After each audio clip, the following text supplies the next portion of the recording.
ओम श्री गणेशाय नमः।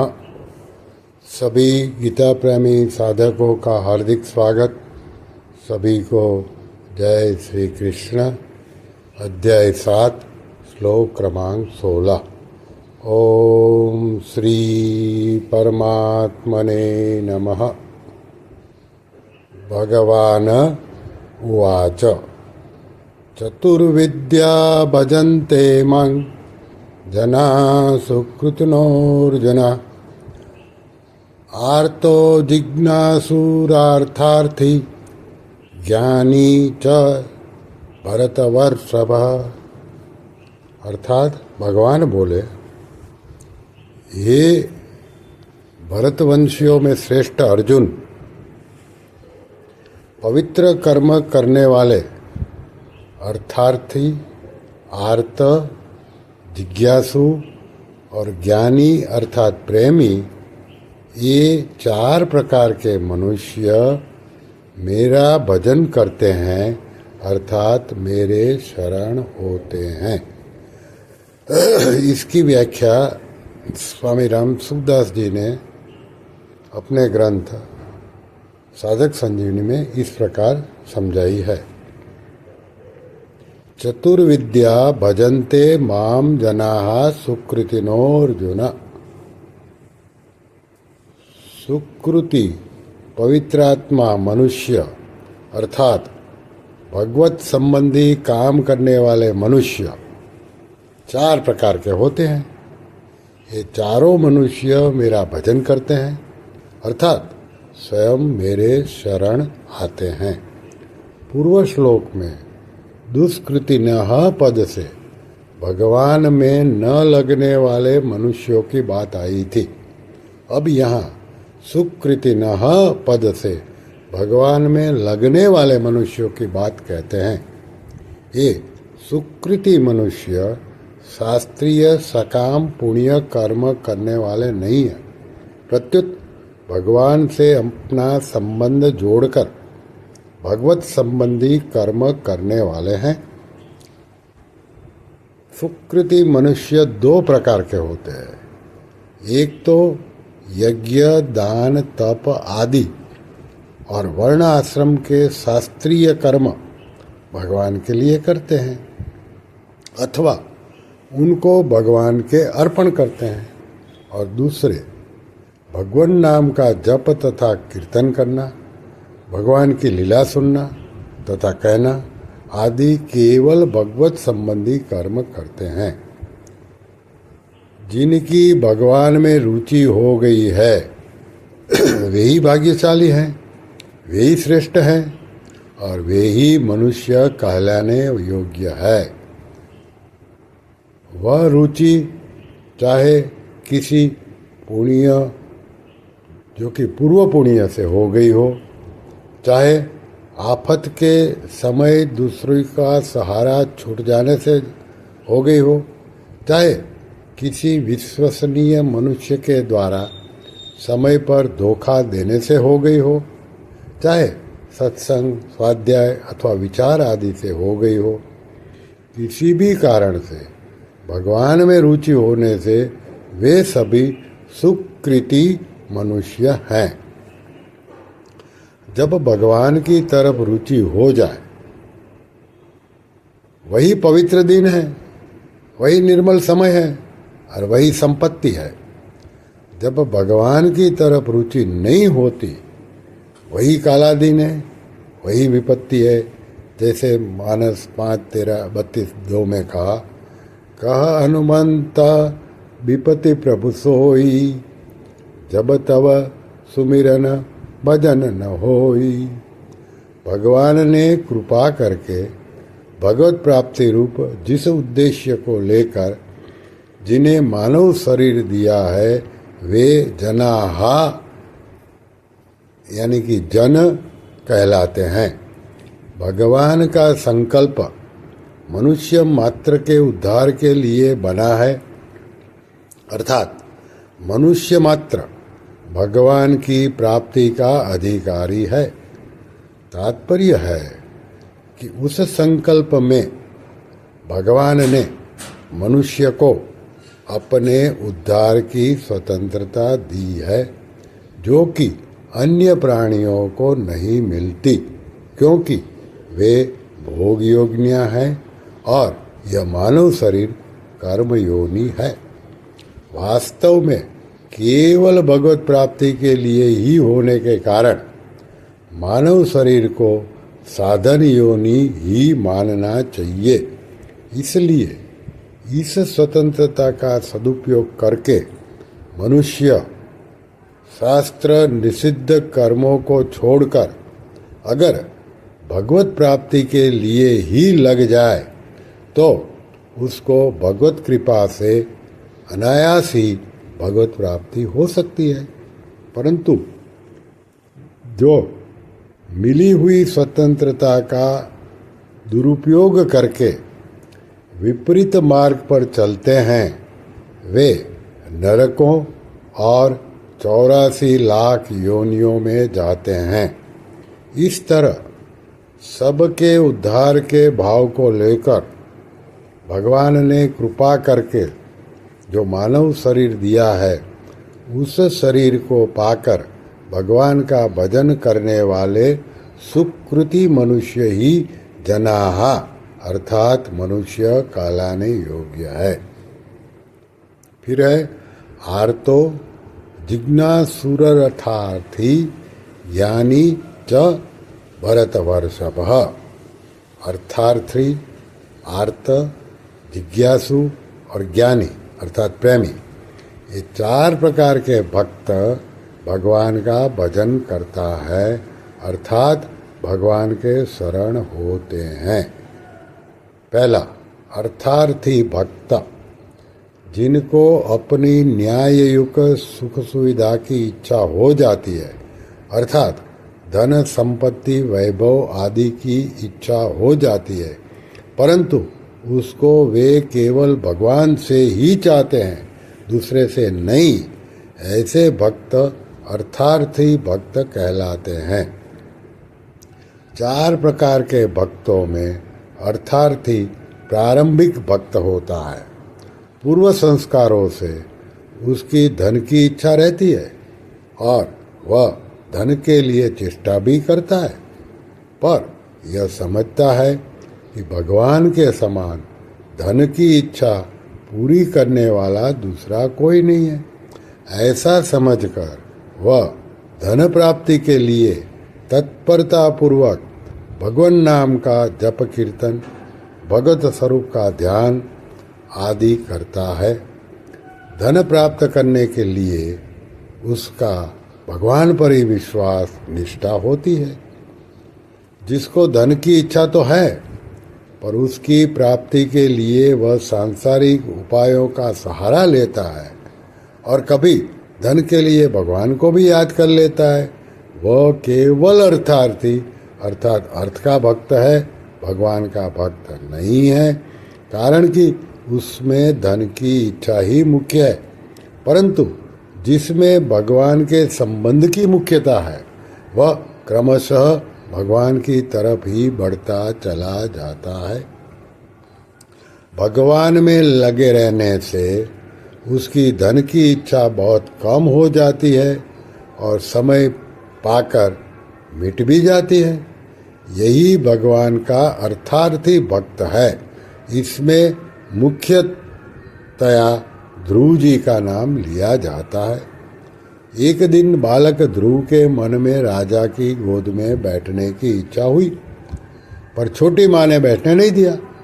उसने ध्रुव से कहा कि तूने भजन नहीं किया है, तू अभागा है और अभागी के यहाँ ही तूने जन्म लिया है, अतः तू राजा की गोद में बैठने का अधिकारी नहीं है। ध्रुव ने छोटी माँ की कही हुई सब बात अपनी माँ से कह दी। माँ ने कहा कि बेटा, तेरी छोटी माँ ने ठीक ही कहा है, क्योंकि भजन न तूने किया न मैंने ही किया। इस पर ध्रुव ने माँ से कहा कि माँ, अब तो मैं भजन करूँगा। ऐसा कहकर वे भगवत भजन करने के लिए घर से निकल पड़े और माँ ने भी बड़ी हिम्मत करके ध्रुव को जंगल में जाने के लिए आज्ञा दे दी। रास्ते में जाते हुए नारद जी महाराज मिल गए। नारद जी ने ध्रुव से कहा कि अरे भोले बालक, तू अकेला कहाँ जा रहा है? यूँ भगवान जल्दी थोड़े ही मिलते हैं। तू जंगल में कहाँ रहेगा? वहाँ बड़े बड़े जंगली जानवर हैं, वे तेरे को खा जाएंगे। वहाँ तेरी माँ थोड़ी बैठी है। तू मेरे साथ चल, राजा मेरी बात मानते हैं, मैं तेरा और तेरी माँ का प्रबंध करवा दूंगा। नारद जी की बातों को सुनकर ध्रुव की भगवत भजन में और दृढ़ता हो गई कि देखो, भगवान की तरफ चलने से नारद जी भी इतनी बात कहते हैं, अब ये मेरे को घर चलने के लिए कहते हैं, पर पहले ये कहाँ गए थे? ध्रुव ने नारद जी से कहा कि महाराज, मैं तो अब भगवान का भजन ही करूँगा। ध्रुव जी का ऐसा दृढ़ निश्चय देखकर नारद जी ने उनको द्वादक्षर मंत्र ओम नमो भगवते वासुदेवाय दिया और चतुर्भुज भगवान विष्णु का ध्यान बताकर मधुवन में जाकर भजन करने की आज्ञा दी। ध्रुव जी ने मधुवन में जाकर ऐसी निष्ठा से भजन किया कि उसकी निष्ठा को देखकर 6 महीने की अवधि के भीतर भगवान ध्रुव के सामने प्रकट हो गए। भगवान ने ध्रुव जी की राजगद्दी का वरदान दिया, पर इस वरदान से ध्रुव जी विशेष राजी नहीं हुए। भजन से अंतःकरण शुद्ध होने के कारण उनको धन यानी कि राज्य के लिए भगवान की तरफ चलने में बड़ी लज्जा हुई कि मैंने बड़ी गलती की। तात्पर्य यह हुआ कि ध्रुव जी को तो पहले राजा की गोद में बैठने की इच्छा हुई, पर उन्होंने उस इच्छा की पूर्ति का मुख्य उपाय भगवान का भजन ही माना। भजन करने से उनको राज्य मिल गया और इच्छा मिट गई। इस तरह अर्थार्थी भक्त केवल भगवान की तरह ही लगता है। आजकल तो धन प्राप्ति के लिए झूठ, कपट, बेईमानी आदि करते हैं। वे भी धन के लिए समय समय पर भगवान को पुकारते हैं। वे अर्थार्थी तो है, पर भगवान के भक्त नहीं है। वे तो झूठ, कपट, बेईमानी आदि के भक्त है, क्योंकि उनका पाप के बिना, झूठ कपट के बिना काम नहीं चलता। इस तरह झूठ कपट आदि पर जितना विश्वास है, उतना विश्वास भगवान पर नहीं है। जो केवल भगवान के ही परायण है और जो भगवान के साथ अपनापन करके भगवान का ही भजन करते हैं, परंतु कभी कभी पूर्व संस्कारों से अथवा किसी कारण से जिनमें अपने शरीर आदि के लिए अनुकूल परिस्थिति की इच्छा हो जाती है, वे भी अर्थार्थी भक्त कहलाते हैं। उनकी अनुकूलता की इच्छा ही अर्थार्थीपन है। दूसरा है आर्त भक्त। प्राण संकट आने पर, आफत आने पर, मन के प्रतिकूल घटना घटने पर जो दुखी होकर अपना दुख दूर करने के लिए भगवान को पुकारते हैं और दुख को दूर करना केवल भगवान से ही चाहते हैं, दूसरे किसी उपाय को काम में नहीं लेते, वे आर्त भक्त कहलाते हैं। आर्त भक्तों में उत्तरा का दृष्टांत लेना ठीक बैठता है, कारण कि जब उस पर आफत आई तब उसने भगवान के सिवाय अन्य किसी उपाय का सहारा नहीं लिया। अन्य उपायों की तरफ उसकी दृष्टि ही नहीं गई, उसने केवल भगवान का ही सहारा लिया। तात्पर्य यह हुआ कि सकाम भाव रहने पर भी आर्त भक्त उसकी पूर्ति केवल भगवान से ही चाहते हैं।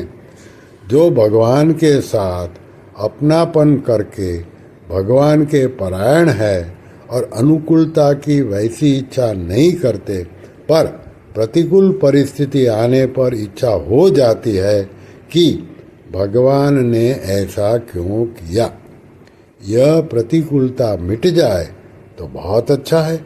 इस प्रकार प्रतिकूलता मिटाने का भाव पैदा होने से वे भी आर्त भक्त कहलाते हैं।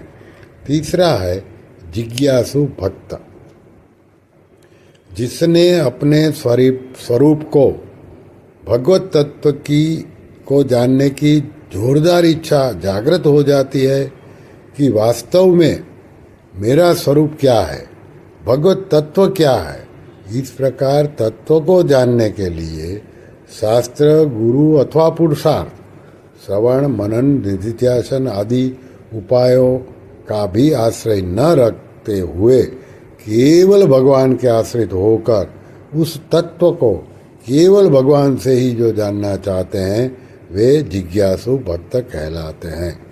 जिज्ञासु भक्त वही होता है जिसका जिज्ञास्य केवल भगवत तत्व और उपाय केवल भगवत भक्ति ही होती है, अर्थात उपेय और उपाय में अनन्यता होती है। जिज्ञासु भक्तों में उद्धव जी का नाम लिया जाता है। भगवान ने उद्धव जी को दिव्य ज्ञान का उपदेश दिया था जो उद्धव गीता श्रीमद् भागवत 11 के 7 से 30 के नाम से प्रसिद्ध है। जो भगवान से अपनापन करके भगवान के भजन में ही तल्लीन रहते हैं, परंतु कभी कभी संग से, संस्कारों से मन में यह भाव पैदा हो जाता है कि वास्तव में मेरा स्वरूप क्या है, भगवत तत्व क्या है, वे भी जिज्ञासु कहलाते हैं। चौथा है ज्ञानी यानी कि प्रेमी भक्त। अर्थार्थी, आर्त और जिज्ञासु तीनों भक्तों से ज्ञानी भक्त की विलक्षणता बताने के लिए यहाँ च अव्यय आया है। ज्ञानी भक्त को अनुकूल से अनुकूल और प्रतिकूल से प्रतिकूल परिस्थिति, घटना, व्यक्ति, वस्तु आदि सब भगवत स्वरूप ही दिखते हैं, अर्थात उसको अनुकूल प्रतिकूल परिस्थिति केवल भगवत लीला ही दिखती है। जैसे भगवान में अपने लिए अनुकूलता प्राप्त करने, प्रतिकूलता हटाने, बोध प्राप्त करने आदि किसी तरह की कभी किंचित मात्र भी इच्छा होती ही नहीं। वे तो केवल भक्तों के प्रेम में ही मस्त रहते हैं। ऐसे ही ज्ञानी यानी कि प्रेमी भक्तों में किंचित मात्र भी कोई इच्छा नहीं होती, वे केवल भगवान के प्रेम में ही मस्त रहते हैं। ज्ञानी अर्थात प्रेमी भक्तों में गोपिकाओं का नाम प्रसिद्ध है। देवर्षि नारद जी ने भी भक्ति सूत्र 21 में यथा ब्रज गोपी का नाम कहकर गोपियों को प्रेमी भक्तों का आदर्श माना है। कारण कि गोपियों में अपने सुख का सर्वथा त्याग था, प्रियतम भगवान का सुख ही उनका सुख था। यहाँ एक बात समझने की है कि धन की इच्छा, दुख दूर करने की इच्छा और जिज्ञासा पूर्ति की इच्छा को लेकर जो भगवान की तरफ लगते हैं, उनमें तो भगवान का प्रेम जागृत हो जाता है और वे भक्त कहलाते हैं। परंतु जिनकी यह भावना रहती है कि अन्य उपायों से धन मिल सकता है, दुख दूर हो सकता है, जिज्ञासा पूर्ति हो सकती है, उनका भगवान के साथ संबंध न होने से उनमें प्रेम जागृत नहीं होता और उसकी भक्त संज्ञा नहीं होती। संतों की वाणी में आता है कि प्रेम तो केवल भगवान ही करते हैं, भक्त केवल भगवान में अपनापन करता है। कारण कि प्रेम वही करता है जिसे कभी किसी से कुछ भी लेना नहीं है। भगवान के जीवन मात्र के प्रति अपने आप को सर्वथा अधीन कर रखा है और जीव से कभी कुछ भी प्राप्त करने की इच्छा की कोई संभावना ही नहीं रहती है। इसलिए भगवान ही वास्तव में प्रेम करते हैं। जीव को भगवान की आवश्यकता है, इसलिए जीव भगवान से अपनापन ही करता है। जब अपने आप को सर्वथा भगवान के अर्पित करने पर भक्त में कभी कुछ भी पाने की कोई अभिलाषा नहीं रहती, तब वह ज्ञानी अर्थात प्रेमी भक्त कहा जाता है। अपने आप को सर्वथा भगवान के अर्पित कर देने से उस भक्त की सत्ता भगवान से किंचित मात्र भी अलग नहीं रहती, प्रत्युत उसकी जगह केवल भगवान की सत्ता ही रह जाती है। श्री कृष्ण शरणम मम, श्री कृष्ण शरणम मम, श्री कृष्ण शरणम मम। ओम श्री कृष्णार्पणमस्तु।